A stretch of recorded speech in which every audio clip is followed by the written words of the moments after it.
The Lord be with you. And with your spirit. A reading from the Holy Gospel according to St. John. Glory to you, O Lord. Chapter 15, verses 1 to 8. Jesus said to his disciples, I am the true vine, and my Father is the vine dresser. Every branch in me that bears no fruit, he cuts away, and every branch that does bear fruit, he prunes to make it bear even more. You are pruned already by means of the word that I have spoken to you. Make your home in me as I make mine in you. As a branch cannot bear fruit all by itself, but must remain a part of the vine, neither can you unless you remain in me. I am the vine. You are the branches.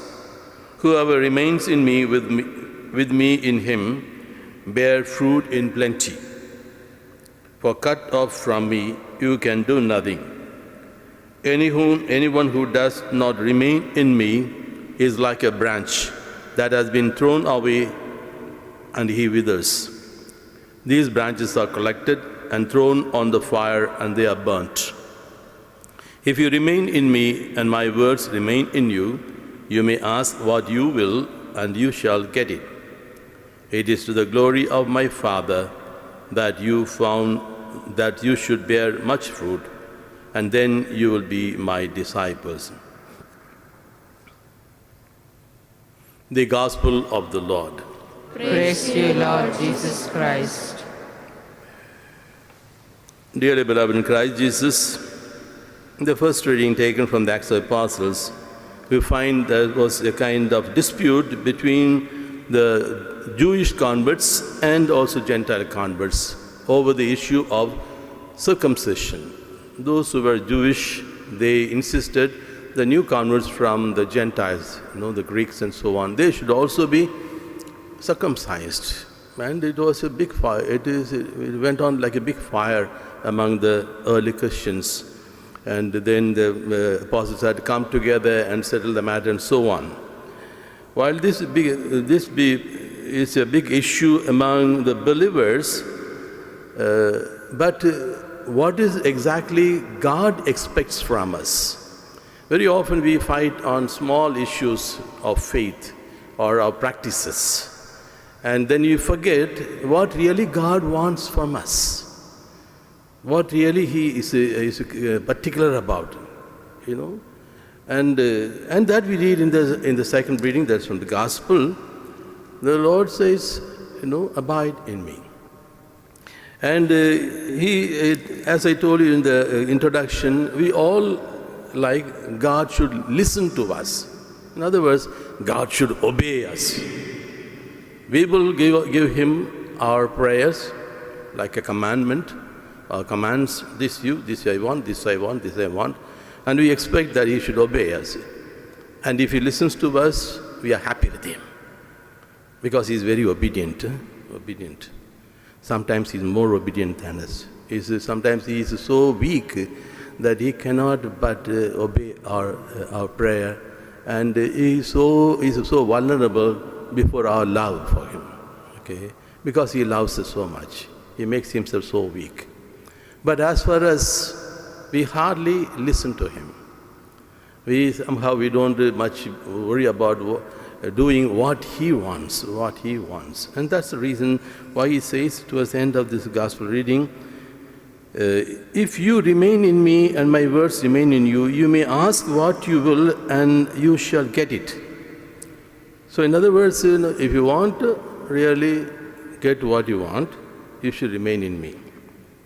Okay, and my words, remain in you. And we read also the first John that the Lord is saying that what does He command? What does He demand from us? Okay, whoever keeps His commandments lives in God, and God lives in him. And His commandments are these. Okay, and that is to love one another as I loved you. So therefore, His commandment is that we should love one another.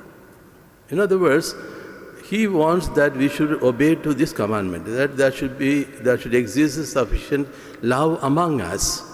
And then our prayers will be heard by the Lord. And if you obey this commandment, and when you obey this commandment, is there we will abide in Him. What does it mean to abide in Him? It's one thing is to, that feel the closeness of God, closeness of Christ. Another thing is to say that because I abide in the Lord, I will do His commandments. What is commandment? To love one another as we love ourselves, as Christ Himself loved us. And this is simple thing as that. So therefore we should ask, why my prayers are not heard? Probably we go wrong in this commandment. We have so much of hatred in us, so much of envy. And we keep on and we hold on to the anger, certain anger in ourselves.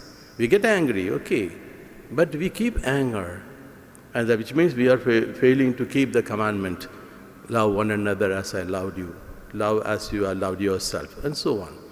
So therefore that's what the Lord is saying, that you listen to my commandment, I listen to your prayers. So let's try our best, and surely God is there to understand us. However, God is so kind and so lovable that He cannot sometimes, many times, cannot refuse our prayers.